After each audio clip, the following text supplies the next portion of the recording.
Not.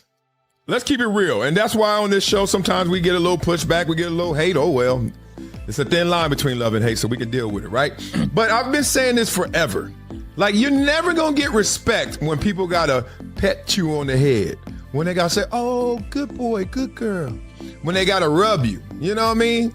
Instead of just being real with you. I don't need you to rub me. I don't need you to glaze me, as she said. Keep it 1,000. Wow, that's how You're seeing a former NFL All-Pro absolutely demolish the WNBA players' negotiation strategy on national television. And the most uncomfortable part is that he is correct. Marcellus Wiley just expressed what everyone was thinking, but didn't want to speak out loud. The players moved from receiving extraordinary public backing to alienating the very same fan base. And now they're at a stalemate with owners who refuse to budge. So, how did we arrive here? Sub world, so they can be great. You're the best NFL defensive end pass rusher that went to an Ivy League school that's from the hood. Hey, bro, I don't need all that. It's making you delusional. Support and this false, not if I'm not. Like, this false support and this false confidence, all you do is delude. False support generates false confidence. That is the diagnosis. And when WY talks about people petting your head instead of being honest with you, he's referring to the media ecosystem that has grown around the WNBA over the last 2 years. The league eventually gained traction once Caitlin Clark arrived, driving viewership to levels not seen since 1997, the initial season. Instead of capitalizing on the enthusiasm at the negotiation table, parties went public with demands that do not reflect financial realities. Here's what the stats really show. The WNBA had its highest ratings ever in 1997. Then everything collapsed for more than 2 decades. The second highest rating in league history. Right now, in 2024, everything in between was a desert. WY remembers this because he was in the NFL at the time, watching the WNBA struggle year after year while receiving NBA income subsidies. First year, WNBA had its highest ratings, and then the second highest ratings are right now. Everything in the middle, cratered. What happened? I tell you what happened. One, we get tired of ceremony. Everybody gonna show up for the wedding. Everybody gonna wish you well with the honeymoon. Who coming over on Wednesday in about 6 months just to kick it? The wedding analogy cuts deep because it's exactly what happened. Everyone showed up for the WNBA's launch in 1997. Celebrities courtside, massive media coverage, genuine excitement about women's professional basketball finally having a sustainable league. But weddings are ceremonies, and ceremonies have artificial attendance. 6 months later, on a random Wednesday, who's still showing up? That's the real test of a relationship. And the WNBA failed that test for 20 years. The league survived only because NBA owners were willing to absorb losses year after year. That's not sustainable business.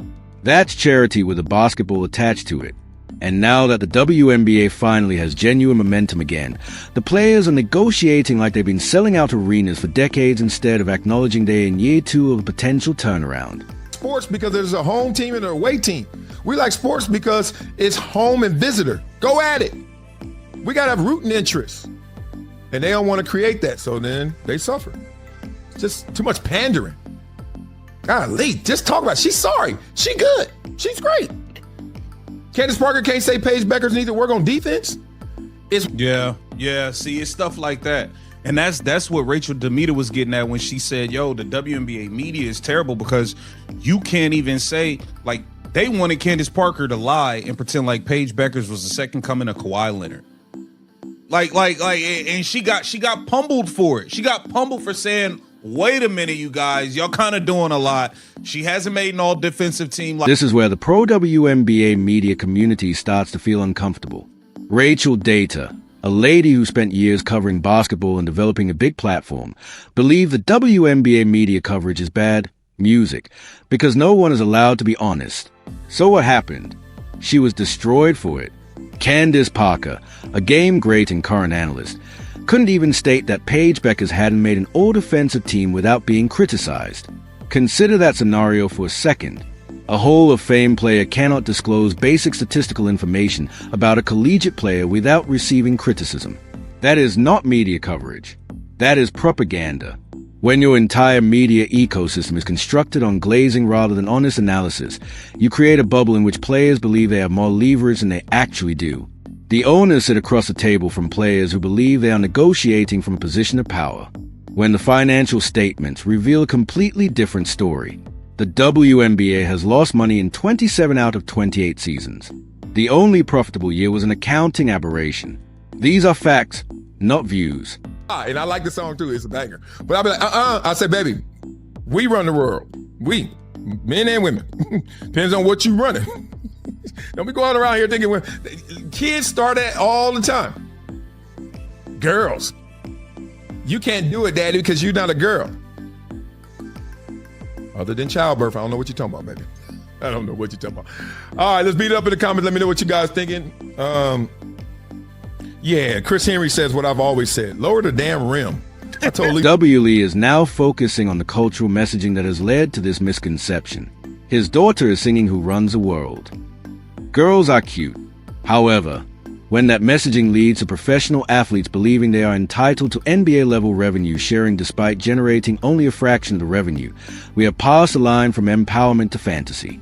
The WNBA wants a 50-50 income split in the new SE. The NBA pays players around 50% of their basketball-related income.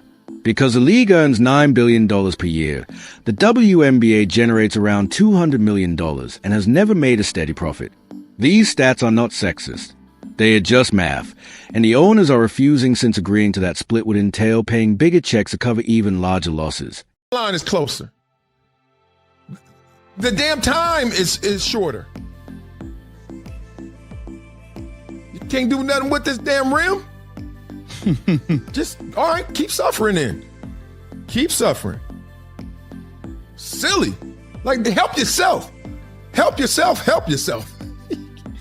Give me an exhibition. I guarantee you, if you hype it up enough, All-Star game, 9-foot rims. Fix the WNBA. Because what's going to happen is everybody going to be watching that damn All-Star game like, damn. My God, did Paige Beckers just windmill on somebody? And then you'll be like, I got to see that again. So then we watch a regular WNBA game. We'd be like, boycott. No, WNBA without the... The lowering the rim discussion often gets folks going. But W. Lee is making a valid point regarding product enhancement. The WNBA already uses smaller balls. The three-point line has already gotten closer. Quarters are already shorter. These changes exist because the average WNBA player is 6 inches shorter and substantially less explosive than the average NBA player.